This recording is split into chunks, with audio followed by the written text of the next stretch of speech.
कोळी कोळी महासंघाचे राज्य कार्यकारिणी सदस्य.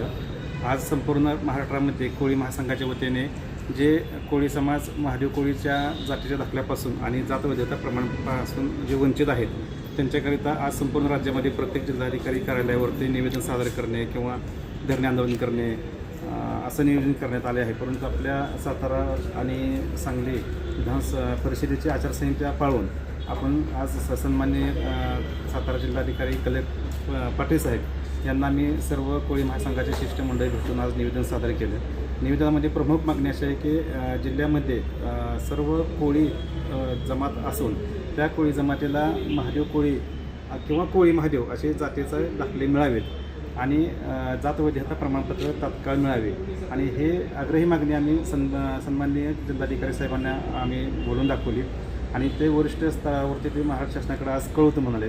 आणि येणाऱ्या अधिवेशनामध्ये सन्माननीय मुख्यमंत्री साहेब यांनी दिलेला शब्द आहे आम्हाला की सर्व कोळी समाजाला महादेव कोळीचे दाखले आम्ही देण्यात येऊ असे दिलेले आश्वासन त्यांनी पाळावं अशी अपेक्षा आम्ही व्यक्त करतो आहे.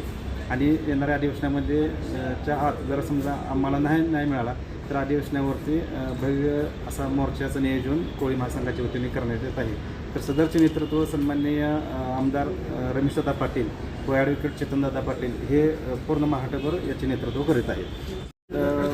सन्माननीय सातारा जिल्हाध्यक्ष तुषार शिंदे तसेच सातारा जिल्हा अध्यक्ष फादरबॉडीचे सन्माननीय अनिल केळगणे साहेब तसेच सन्माननीय महिला मोर्चाच्या अध्यक्षा सन्माननीय लता ढगारे मॅडम तसेच सन्माननीय कोळी मॅडम आणि उपाध्यक्ष बेस्के कोळी मॅडम बेस्के बापू तसेच तुषार रोकडे प्रवीण मरकोटे आणि अशोक चिवे बाळासाहेब कारपुडे चंद्रकांत कोळी वैष्णवी कोळी श्रीकुमारी कोळी आणि भक्तराज कोळी असे अनेक पदाधिकारी उपस्थित होते. परंतु आचारसंहितेचा नियमाचा भंग होऊ नये याकरता प्रमुखच पदाधिकारी उपस्थित राहून निवेदन सादर करण्यात आलेलं आहे.